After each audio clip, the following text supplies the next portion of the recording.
setelah Nisnya teriak termos, saya ikuti Ternatemu sapa-sapa.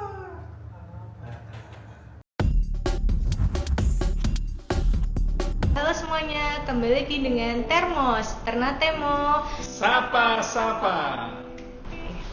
Ya, teman-teman, jadi hari ini kita kembali lagi dengan podcast KPPN Ternate yang emang udah setiap bulan ya Pak ini kita adakan.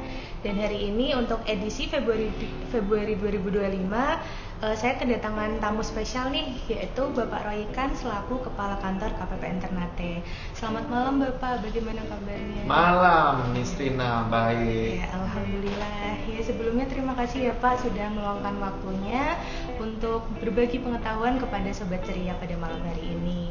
Nah, untuk topik kita pada hari ini, teman-teman, kita akan membahas tentang digitalisasi pembelanjaan pemerintah dalam perspektif mendukung pencegahan korupsi. Menarik sekali ya ini teman-teman.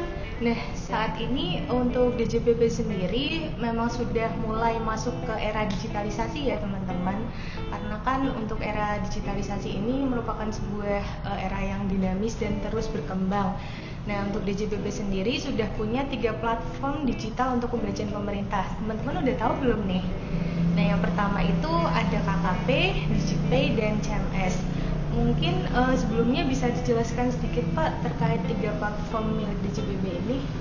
Oke, Nisrina dan teman-teman semuanya, alhamdulillah nih setelah 6 bulan giliran saya untuk menyampaikan podcast. Februari ini dapat kembali untuk podcast Termos kita. Ya, temanya mungkin masih sama dengan 6 bulan lalu ya. Saya juga mengangkat hal digitalisasi pembayaran pemerintah.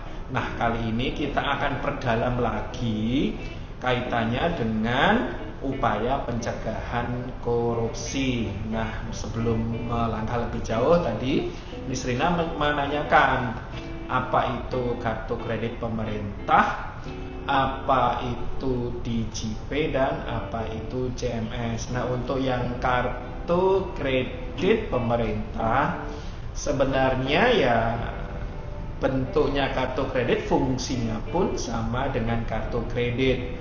Namun karena menggunakan nama pemerintah berarti sumber dananya adalah APBN. Jadi memang ini spesifik diperuntukkan bagi satker pemerintah, khususnya instansi vertikal yang mengelola atau memiliki dana uang persediaan. Sumbernya dari dana uang persediaan inilah yang akan nanti terbebani dari penggesekan setiap transaksi bendahara dalam penggunaan KKP. Jadi simpelnya seperti itu. KKP itu ya sama dengan kartu kredit pada umumnya. Yang kedua, DigiPay. DigiPay itu kalau dari nama sesungguhnya digital payment. Cuma itu sudah menjadi sebuah merek yang dikelola oleh Direktorat Jenderal Perbendaharaan yang merupakan mekanisme jual beli secara online, atau istilah sederhananya adalah pasar online yang dibangun oleh Direktorat Jenderal Perbendaharaan untuk melayani kepentingan satker ketika ingin belanja online. Mungkin ada yang bertanya kan ya, Pak, bukankah itu nanti akan bertabrakan dengan fungsinya e-katalog? Nah, ini pada kesempatan yang baik ini Nisrina, saya sampaikan kepada teman-teman semuanya, tidak bertabrakan. Ini semangatnya masih sama, saling melengkapi. Dan yang terakhir adalah CMS. CMS ini sebenarnya produk dari perbankan itu, Nisrina. Produk perbankan itu maksudnya pemilih aplikasinya perbankan, operasionalisasinya perbankan, pengendalinya juga perbankan. Namun dari sisi kami, dari sisi KPPN itu mensosialisasikan, memfamiliarisasikan agar penggunaan CMS itu bisa menjadi salah satu channel pembayaran oleh bendahara ketika ingin melakukan pembayaran. Jadi mekanisme selama ini kan bendahara sudah terbiasa menggunakan transaksi tunai. Nah, kecenderungannya kalau tunai kan bisa aja menghitung uangnya salah, uangnya rusak, belum lagi bahaya keamanan, mungkin bisa kena perampokan di jalan ketika membawa uang tunai besar. Nah, dengan mekanisme CMS ini bisa terhindar dari hal-hal yang mengkhawatirkan seperti itu. Jadi penjelasan singkatnya 3 pilar digitalisasi seperti itu. Menarik sekali ya. Jadi untuk 3 pilar yang sudah dibuat di JPB ini sendiri ada KKP, DJPI, dan CMS, Pak. Nah, untuk ketiga platform ini sendiri, apakah ada latar belakang atau mungkin tujuan tertentu dari adanya perilisan ketiga platform tersebut? Latar belakang dari DJP ini penting sekali untuk DJP. Kenapa? Karena di dalam mekanisme DJP ini sudah mengakomodir yang namanya mekanisme check and balance, saling uji check and balance dari para pejabat perbendaharaan. Jadi pejabat perbendaharaan itu kan ada yang namanya PPK, ada PPBJ, ada bendahara. Isu krusial dari penggunaan DJP adalah kalau boleh dilakukan pembayaran oleh bendahara setelah barangnya itu diterima. Beda sekali kalau praktek yang sudah lazim di dunia swasta saat ini. Saya sebut katakanlah Tokopedia, Shopee, atau Bukalapak gitu kan. Itu kan dibayar dulu baru barangnya dikirim. Nah, kalau di JP ini krusialnya di situ, dipastikan dulu barangnya diterima baru boleh dilakukan pembayaran. Jadi ini mekanismenya sudah menggunakan dasar hukum sesuai dengan Undang-Undang Perbendaharaan Negara pasal 21. Nah, silakan nanti dicek lagi. Jadi proses pengadaan barang dan jasa cukup dilakukan dari meja kerja seorang PPBJ. Barang dikirim oleh kurir. Ketika pejabat pengadaan sudah menyatakan menerima barang dan lengkap, secara sistem dilakukan persetujuan. Nah, nanti itu mengalir ke bendahara. Bendaharalah yang akan mendapatkan invoice untuk dilakukan pembayaran. Kemudian berikutnya perhitungan pajaknya akan otomatis. Jadi bendahara pun akan mendapatkan 3 invoice.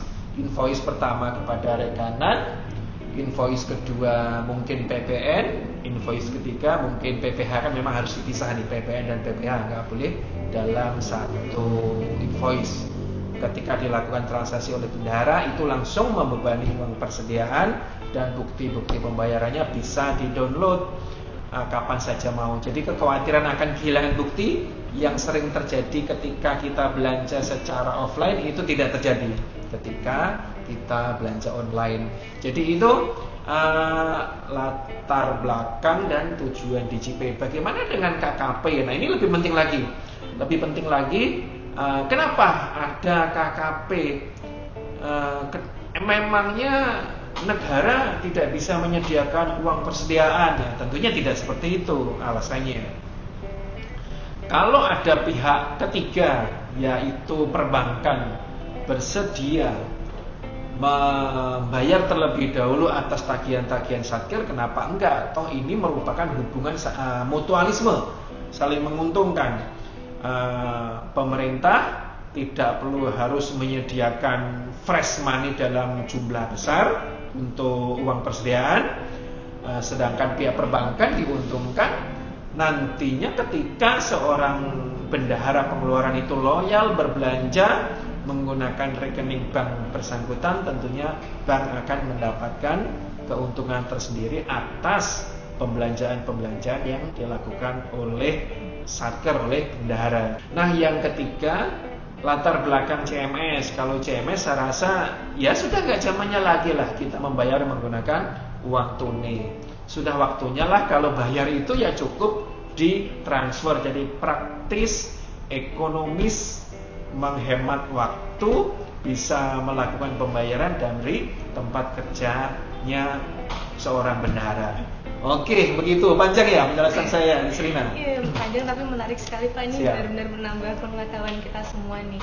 Nah, jadi untuk KKP sendiri dan CMS ini memang tujuannya bisa dibilang malah membantu dan sejalan dengan kondisi saat ini ya Pak. Terutama kan untuk saat ini itu era digital itu benar-benar sedang dikembangkan karena mempermudah kita dalam kehidupan sehari-hari. Nah, untuk KKP ini juga mengurangi kita jadi tidak perlu repot-repot untuk menunggu uang tunai cair dulu. Terus kemudian untuk KKP ini sendiri juga ada ini ya Pak, kelebihan tersendiri dibanding UP biasa. Yang dimana UP KKP ini teman-teman tidak perlu menunggu. Kalau di UP sendiri itu untuk revolving teman-teman harus menunggu minimal 50% ya Pak. Sedangkan kalau untuk KKP teman-teman bisa revolving dengan tanpa batas minimal ataupun batas waktu tertentu. Nah, kalau dilihat dari perannya tadi nih Pak, kan digitalisasi ini dibuat sudah sesuai dengan peraturan perundang-undangan yang ada ya Pak. Dan sebisa mungkin sistem ini dibuat untuk meminimalisir adanya error atau mungkin bisa dibilang fraud ya Pak. Nah, kalau lihat dari peran itu sendiri, bagaimana peran penting dari ketiga platform tersebut dalam mencegah adanya fraud atau korupsi? Iya, ini tadi di awal yang sudah saya singgung, memang tujuan dari digitalisasi ini adalah meminimalisir atau mungkin justru meniadakan upaya atau kesempatan yang mungkin timbul pada saat kita bertransaksi non digital. Kenapa? Kalau dengan digital, seluruh bukti mudah untuk di tracking, sehingga siapapun yang belanja, siapapun yang menggunakan KKP, siapa yang mengeksekusi CMS-nya, siapa yang berbelanja di DigiPay, itu semuanya mudah dilacak arsip data di dalam sistem yang sudah ada. Untuk CMS itu harus persetujuan seorang kuasa pengguna anggaran. Artinya ada mekanisme check and balance.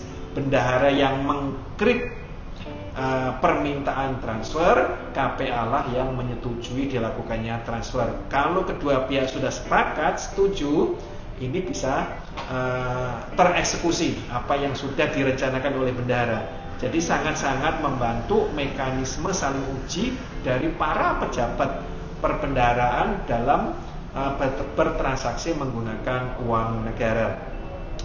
Sama halnya dengan DigiPay juga seperti itu. Makanya tadi DigiPay itu ada berbagai pihak.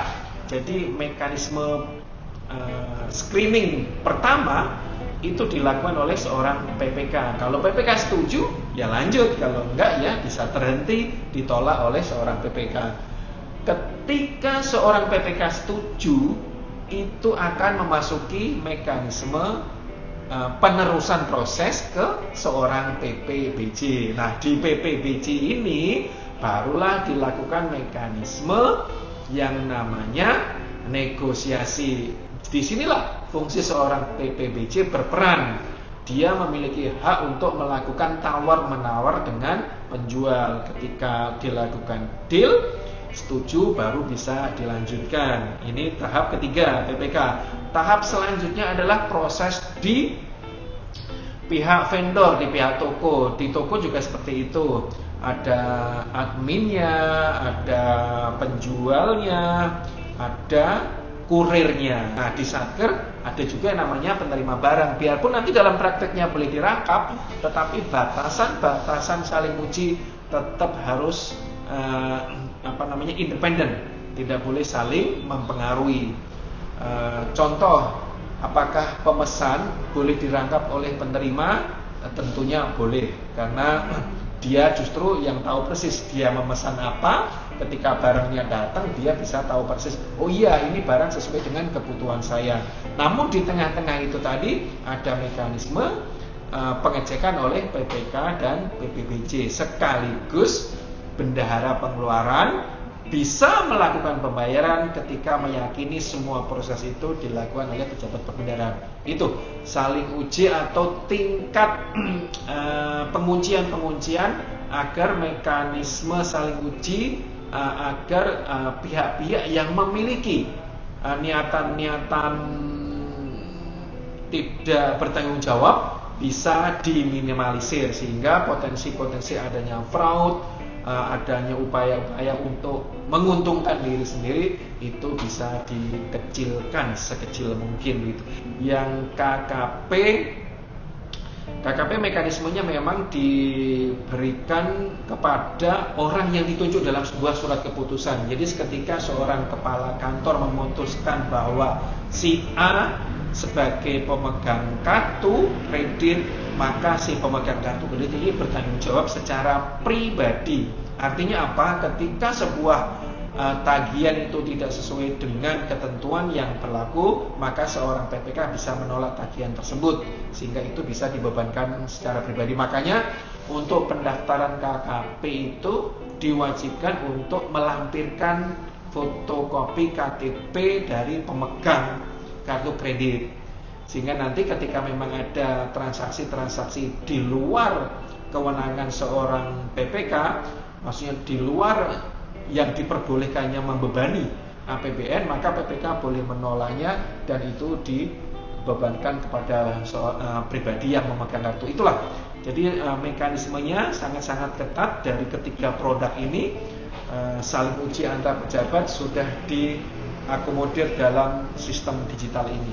Jadi untuk platform digital ini walaupun mempermudah kita ya teman-teman, karena kita jadi tidak perlu datang lagi ke bank atau mungkin tinggal duduk manis aja di kantor, tapi walaupun begitu sebagai operator keuangan juga tetap memiliki batas-batas yang harus diperhatikan. Ini masih sesuai dengan PMK nomor 63 ya Bapak, tentang tata cara pembayaran APBN. Oh iya. Ya, kalau tidak salah dia bisa dicek lagi teman-teman. Jadi di situ juga sudah dijelaskan mengenai peran-peran setiap operator keuangan dalam pembatasan pengujian pembayaran pengelolaan keuangan ini sendiri.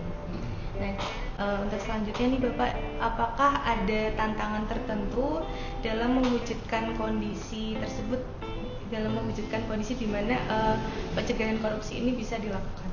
Jadi tantangannya teman-teman semuanya adalah bagaimana kita mempersuasi, mempengaruhi satker-satker, petugas-petugas satker, mulai dari bendahara pengeluaran mungkin, PPBJ mungkin, atau PPK, untuk mengubah kebiasaannya yang biasanya tunai harus beralih menggunakan non tunai. Jadi di sini, jadi ekosistem tiga pilar digitalisasi ini memang satu paket.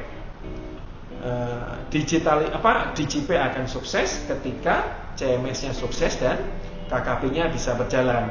Nah, inilah menjadi kendala utama.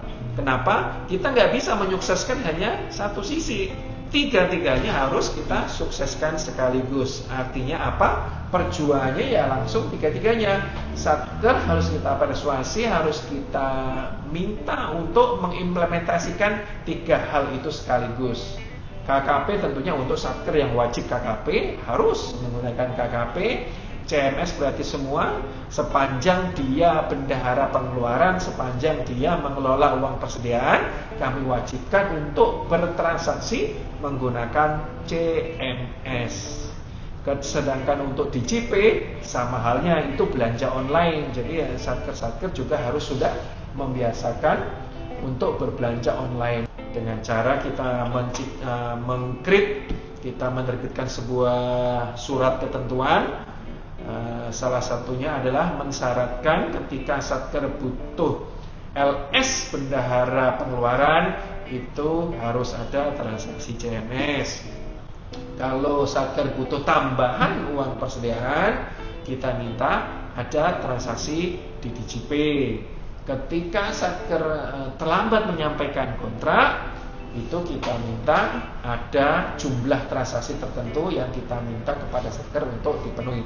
Sekarang ini sudah tidak ada alasan lagi, karena memang dari persentase pun kita tinggal 25 Satker itu tinggal 5% lah dari jumlah Satker yang KPPN Ternate layani. Begitu, Nisrina, hambatannya seperti itu.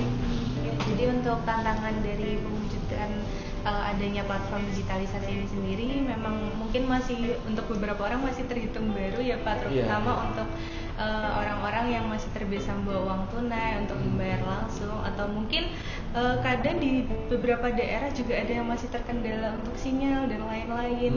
Nah, tantangan ini memang masih banyak sekali ya teman-teman, tapi dari kami sendiri berharap untuk pelaksanaan KKP, DigiPay dan CMS ini bisa diterapkan oleh semua Satker, karena kami ini membuat platform ini sendiri untuk membantu teman-teman semua supaya lebih mudah dalam melakukan transaksi di kantor masing-masing. Nah, ini pertanyaan terakhir nih Pak. Kita sebentar lagi. Yang terakhir ya? Iya, sudah mau selesai. Jadi untuk pertanyaan terakhir, selaku financial advisor, kita ini kan KPPN punya peran sebagai financial advisor ya Pak. Nah, bagaimana upaya KPPN dalam mendukung penggunaan platform digitalisasi pembelanjaan pemerintah sebagai salah satu alat pencegahan korupsi? Dengan memanfaatkan fungsi digitalisasi, pengelolaan anggaran yang dikelola oleh Satker, dalam hal ini fungsi pemerintah pusat, itu bisa dengan mudah menjaga kredibilitasnya, maksudnya menjaga akuntabilitasnya. Ketika anggaran berhasil dieksekusi dengan baik, menghasilkan output yang sesuai, tentunya itu adalah bagian dari upaya anggaran-anggaran bisa terlaksana dengan baik. Artinya fungsi spending better yang selama ini menjadi tujuan dari penggunaan anggaran itu bisa terbantu dengan mudah ketika menggunakan fasilitas digital. Begitu. Yang kedua, untuk fungsi government di pemerintah daerah atau local government, selama ini juga kami sudah mengkampanyekan, mengajak beberapa pemerintah daerah untuk bisa juga beralih menggunakan fungsi-fungsi digital yang sudah terlaksana, terimplementasikan dengan baik di KPPN, dalam hal ini pemerintah pusat. Jadi dengan digitalisasi ini harapannya termasuk pemerintah daerah tadi bisa segera menggunakan mekanisme pembelanjaan digitalisasi, sehingga antara rencana, antara pelaksanaan, antara hasil outputnya bisa ditelusuri dengan mudah, bisa di-tracking dengan mudah, sehingga harapan impact dari pengelolaan anggaran bisa dirasakan manfaatnya oleh pemerintah daerah lebih nyata begitu. Kemudian yang terakhir untuk special mission, dengan adanya DigiPay, ini sangat-sangat memberikan kemudahan peluang dari para pelaku usaha, terutama tentunya UMKM, itu bisa masuk ke dalam ekosistem atau pasar digital ini. Seperti itu. Jadi dengan adanya DigiPay ini memberikan kesempatan yang lebih luas kepada para pelaku UMKM tadi untuk masuk ke dalam sistem, sehingga peluang mereka tumbuh kembang akan lebih besar ketika mereka masuk ke dalam sistem DigiPay. Jadi memang dalam era digital yang selalu berkembang ini, pastinya teknologi itu jadi alat yang penting bagi semua orang, terutama pemerintah, dalam meningkatkan transparansi dan akuntabilitas dalam mengelola keuangan negara. Nah, KPPN sendiri juga pastinya punya sebuah peran penting nih, yaitu salah satunya sebagai financial advisor, di mana kita punya 3 peran, yaitu yang pertama ada peran central government ya Pak, kemudian yang kedua local government, dan yang terakhir ini special mission. Jadi adanya digitalisasi ini tentunya memperkuat peran-peran KPPN dan membantu kita dalam melaksanaan keuangan negara dengan lebih baik lagi. Baik, terima kasih Bapak sudah membantu kita semua menambah wawasan pada malam hari ini. Terima kasih juga untuk Sobat Termos yang udah menyimak episode hari ini. Sekian, sampai jumpa di episode berikutnya. Termos, Ternatemo, Sapa.